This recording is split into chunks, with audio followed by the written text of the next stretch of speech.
예.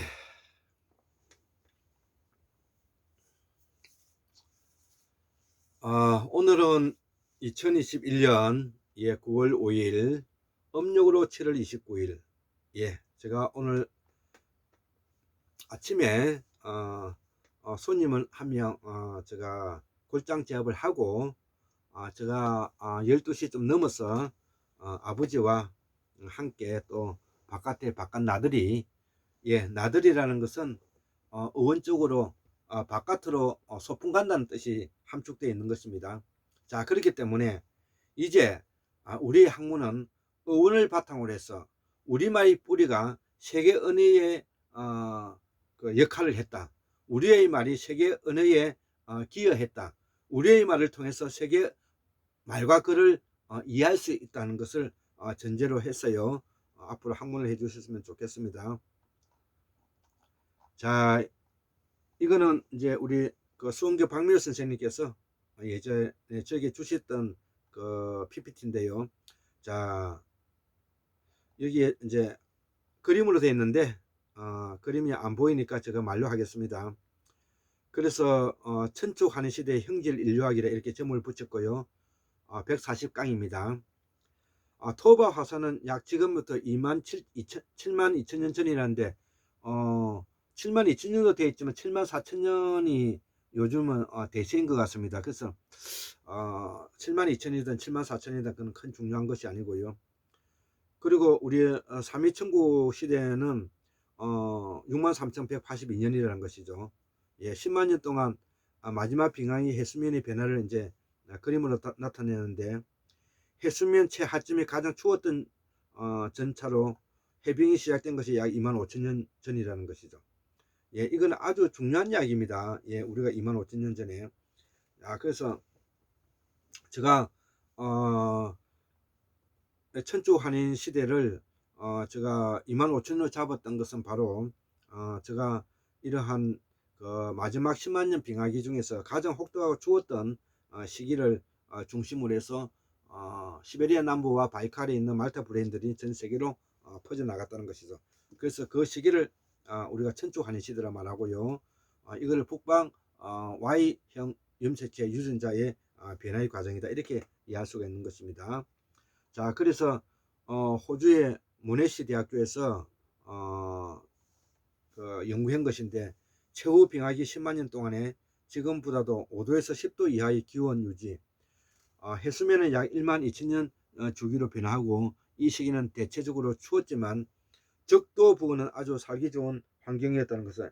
그래서 이 적도 주변이 살기 좋았던 것이 바로 대로 순다 환인인 것이고요. 그래서 그래프를 보면 7번의 주기로 해수면이 상승과 하강을 반복했는데, 낙원의 시대에도 약 7번의 계벽이 있었는데 이거를 추정할 수 있다. 그중 가장 큰 계벽이 토바 화산 폭발과 1만 2천 년 전의 환인시 대계벽이라는 것이죠.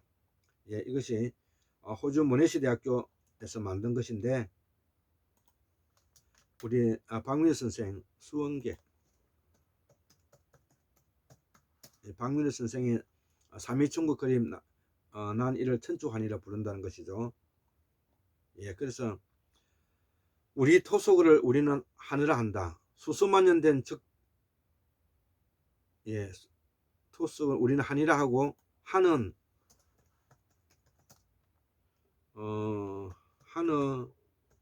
하느님이라는 뜻을 담고 있고, 우리의 한도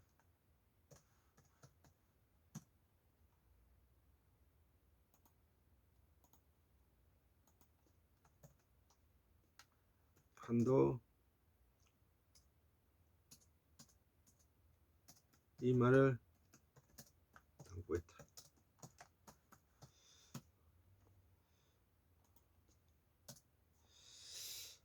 그래서 수수만 년 된 말이 적도 지대가 고향인 순다대로서 흘러 우리 땅까지 왔고, 이후 생존혁명의 수수, 기리조, 의료, 체업, 산양에서 벗어난 농사기술의 최첨단을 받아들이면서 우리말도 큰 변화를 겪는다. 이게 이제 드라비드 타미로인 것이죠. 그 전에 우리말은 배다, 불다, 간드러지다, 야후, 니그가다, 이그가다 동서우원이 뿌리말이 되었고, 이후 한참 지나 북방 진나라 유민들이 대거 오면서 이 북방 진나라는 주나라의 후손들로서 특히 TBS의 강족과 저족의 중심이 되는데 흉노계열이다 이렇게 이해하시면 되는 것입니다. 흉노계열이다. 이후 한참 지나 북방 진나라 유민들이 대거 오면서 낭랑을 거쳐서 온 것이죠. 신라 가야말이 낭랑을 거쳐 신라 가야말이 부여 고구려 백제말을 누르고 결국 우리 땅에 정착했다. 우리의 하나는 세계 언어의 뿌리다.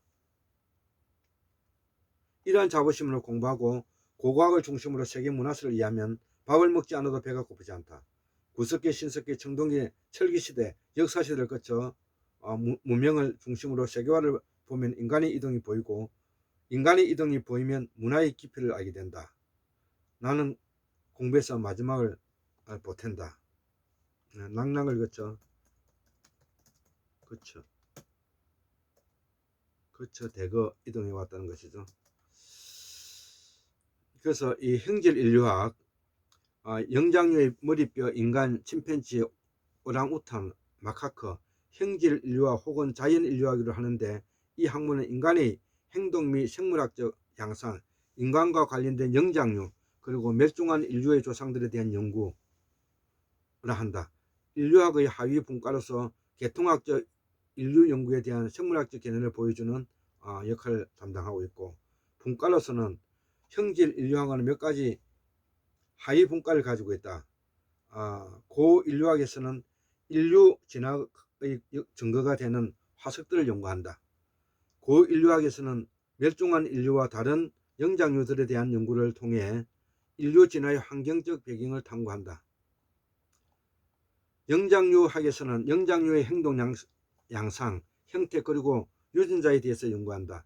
인간과 영장류의 상동성과 유사성에 대한 연구를 통해 인류의 특성이 왜 그렇게 발전해 왔는지를 대해 알 수 있다. 제가 형질 인류학이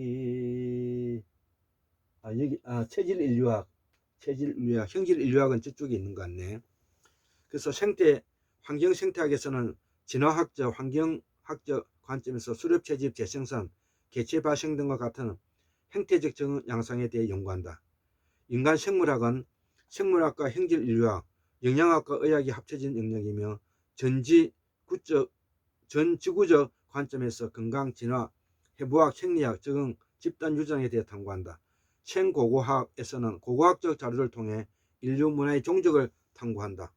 고고학적 자료란 이를테면 연조직이 포함된 뼈 화석 등을 말하고, 생고고학 연구자들은 인체 골해부학, 고인류 병리학, 고고학들을 총체적으로 연구하고, 고인류 병리학은 고대의 질병에 대한 연구는 학문이다. 고인류 병리학에서는 뼈 화석이나 미라화된 연조직에서만 관찰 가능한 병인뿐만 아니라 영양장애, 시간에 따른 형태 변화, 신체적 외상, 생체역적 부상에 대한 단서 등에 대해서도 연구한다. 법인류학이란 골해부학, 고인류병리학, 고고학 그리고 여러 인류학적 분과들이 종합학문으로서 사망사건에 대한 재구성을 목표로 한다. 다양한 민족들에 대한 자연 그대로 설명과 해석이 인류학의 특징이며, 연구 방법은 인간의 활동, 인간의 생산물에 대해 가능한 한 직접 관찰을 한다는 점에서 역사학과 구별된다. 또한 인류의 생물학적, 문화적인 발전과 관련된 복합적인 과정과 인간의 신체 정신의 다양성과 집단적인 차이점에 집중한다. 유럽의 대탐험 시대가 도래하면서 다양한 토착 문화와 폭넓게 접촉하고 원시적으로 규명했으나, 종교적 신념이 약화된 19세기 중반에 인간의 기원, 인종분류, 비교해부와 언어와 같은 주체에 대해 관심이 생기게 되었다. 다윈의 진화론과 마르크스의 생산 양식에 따른 지배 원리 등의 영향을 받아 인류 발전과 시간의 흐름에 따른 사회 문화 발전에 대한 연구가 크게 발전했다. 20세기가 시작되면서 문화 상대주의가 일어나 모든 문화를 객관적인 입장에서 연구하게 되었고, 그중 문화사학파는 기능주의적 방법으로 인류학 연구에 핵을 껐다. 이후 과학의 발전에 따라서 인류학의 폭이 넓어졌다.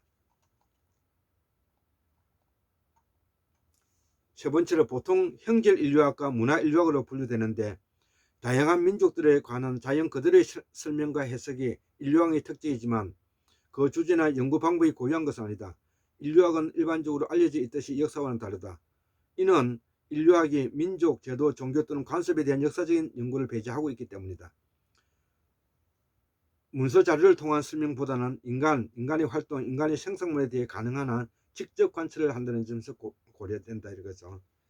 또한 이러한 모든 연구 결과를 인간에 관한 총체적인 기록의 일부로 볼 뿐만 아니라 인류의 생물학적 문화적 발전과 관련된 복합적인 과정을 더 깊이 이해하는 데 기여하는 것으로 본다는 점에서 그러하다. 마찬가지로 인간의 신체, 정신의 다양성과 집단적인 차이를 연구하는 측면에서 인류학의 접근 방법은 생리학 또는 심리학과도 다르다.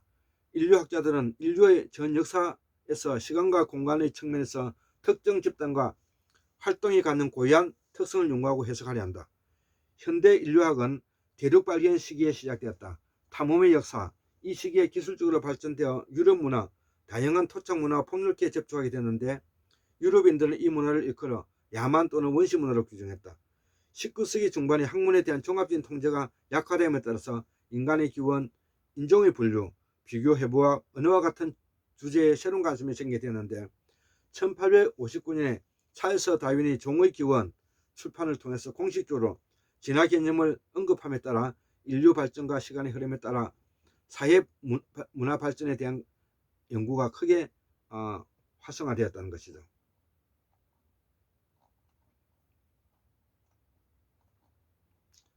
자, 종의 기원. 19세기 후반에 단선적인 역사 개념이 인류학의 주를 이루는데 이에 따르면 모든 인간 집단은 문화적 집단의 특성 단계를 즉 야만 또는 미개의 상태로 거쳐 문명인 예를 들어 서구 유럽인 단계로 발전하게 된다. 문화적 진화. 같은 시기에 칼 마르크스와 그 영향을 받은 사상가들은 그와 다른 사회 진화를 주장했다. 마르크스 이론에 따르면 한 사회의 경제적인 생산 양식이 일련의 지배 원리를 결정한다. 이 지배 원리는 생산 양식이 변화한 후에도 한동안 지체되는 것이 특징이서 그 결과 지배 원리와 생산 양식 사이에 갈등이 일어남으로써 새로운 사회 질서가 생긴다. 이러한 통일된 이론을 여행가 상인 선교사들이 수집한 지식을 바탕으로 씌워진 제임스 프레이저 경의 황금기지 1890년대와 같은 대중적인 저서와 달리 몇 년 안 되어 학문적으로 상당한 발전을 이루었다. 20세기에 시작하여 서구 유럽과 북아메리카 초기 인류학자들이 갖고 있던 강한 문화적인 편견이 점점 사라지고 사회와 문화 폭넓은 다양성에 대한 다원론적인 상대주의적인 견해가 우세하게 되었다. 문화 상대주의. 문화적 상대주의의 바탕을 둔 이 입장은 모든 문화를 물리적인 환경, 문화적인 접촉, 그 밖에 다른 여러 가지 요소들이 독특한 사물로 발전되는데 이러한 견해에 뒤이어 경험적인 자료, 현지 조사, 일정한 문화적, 자연적 환경 안에 일어나는 인간의 행동에 관한 구체적인 증거를 갖는 것이 경향이 생겼다.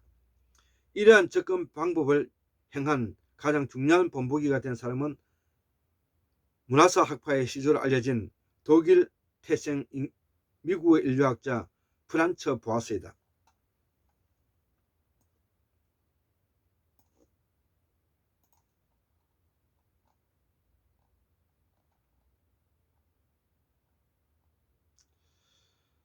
그래서 이 보아스와 루스 베네딕스, 마그렛 미터, 에드워드 스피어 등 그의 제자들은 20세기 전반을 통해 미국 인류학의 주류를 형성했다. 문화사학파는 문화적인 자료의 기능주의 방법으로 접하여 한 분야에 속한 여러 다양한 양식 특징, 관습을 조화시켜 표현하려 했다. 한편 프랑스의 경우 파리 대학교의 민족학연구소 설립자인 마르셀 모스는 인간 사회를 자기 조절할 뿐만 아니라 문화 통합 체계를 보존하기 위해 여러 가지 방법으로 변하는 환경에 적응하는 총체적인 체계로 보는 입장에서 연구를 진행시켰다.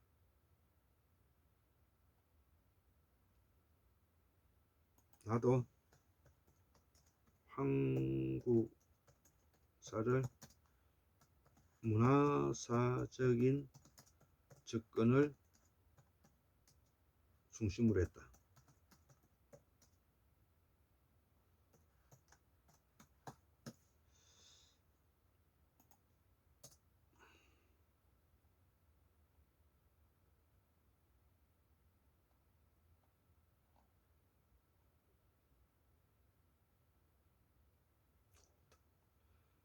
자, 모스는 프랑스의 글로도 레비 스트로스, 영국의 브로니슬라프 말리노프스키와 A.R. 레드 클리프 브라운과 같이 이질적인 접근 방법을 꾀한 이들에게 상당한 영향을 미쳤다.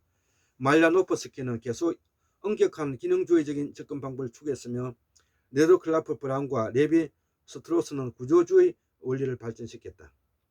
두 학파는 사회사를 사회 이론의 토대로 보지 않는 점을 제외하고는 별개의 방향으로 발전했다. 기능주의자들의 주장에 따르면 사회 현상을 분석하는 단 하나의 타당한 방법은 그 현상이 사회에 수행하는 기능을 규정하는 것이다. 반면 구조주의자들은 사회 구성원들의 신화와 상징을 통해서만 인식하는 폭넓은 현상의 구조적 성격 및 대상을 알아내려 했다. 1930년대 루스 베네딕스가 행한 미국 남서부 인디언에 관한 연구를 통해 문화심리학이라는 문화인류학의 소분야가 생겨났다. 베네딕스의 주장에 따르면 문화는 천천히 발전하면서 구성원들에게 독특한 심리적인 성향을 갖게 되는데 구성원들은 환경적인 요소에 관계없이 문화를 통해 정해진 방향을 따라 현실을 생각하게 된 것이다. 이른바 전통사회는 물론 현대사회의 문화적인 통합 또는 가치체계로서 그 예를 볼 수가 있는 것처럼 문화와 인성의 상호관계는 폭넓은 연구주제로서 자리 잡게 됐다. 문화인류학이 독자적으로 하나의 성숙한 사회과학 분야로 발전하는 동안 형질인류학은 자연 현상에서 차지하는 인간의 위치를 규정하고 인간과 다른 영장류 사이의 차이를 알아냄으로써 다양한 인종의 체계적인 신체적인 차이를 분류하는 일에 계속 관심을 두었다. 19세기 후반에 다윈의 진화론이 일반적으로 널리 받아들여진 가운데 형질인류학들은 고대 인류를 추적하는데 고고학자들과 고생물학자들의 발굴 성과를 이용하기 시작했다. 20세기가 시작되면서 확실한 증거를 바탕으로 인종이 분류되었으며 고동 영장류 사이의 차이점에 관한 개발이 이루어졌다. 1900년 그레고 멘델의 일반 유전 법칙이 재발견되고 ABOC 혈련 형체가 처음 발견되면서 종의 진화론적 변화 개념은 새로운 의미를 갖게 됐다. 20세기 후반 형질인류학자들은 두개골 환석에 나타난 증거를 바탕으로 약 50만 년 동안 현대 인류 진화 과정을 도표로 만들 수 있게 되었다. 인류 유전화. 현대 인류학의 관심과 기법은 물리학, 생물학, 행동과학, 사회과학 등 폭넓은 전문 분야에 걸쳐 있다. 예를 들면 원자 물리학 덕분에 고고학적 발견물의 상대적인 연대를 측정하기 위한 방사성 탄소를 이용한 연대 측정 방법과 같은 기술이 발전되었다. 여러 민족의 지리적인 기능을 알아내기 위한 연구에서는 인간의 유전을 연구하는 생물학자들의 개발한 방법이 이용되고 있다. 유럽 집시들이 원래 인도 태생이었던 추측을 입증할 수 있었던 것은 유전화 기술을 응용해 혈액형을 조사함으로써 밝혀진 사실이다. 여러 민족들의 가족관계, 근친상간금지와 같은 종교적 법적인 관습을 이해하는 데에는 정신 분석 이론에 주로 바탕을 둔 심리학적 원칙이 채택되고 있다. 예, 이것을 2019년도 10월 5일날 제가 도남문명학술연구원으로 있으면서 공부했던 내용을 그 2021년 9월 5일날 일요일날 다시 한번 제가 올려드리고 있습니다. 예, 감사합니다.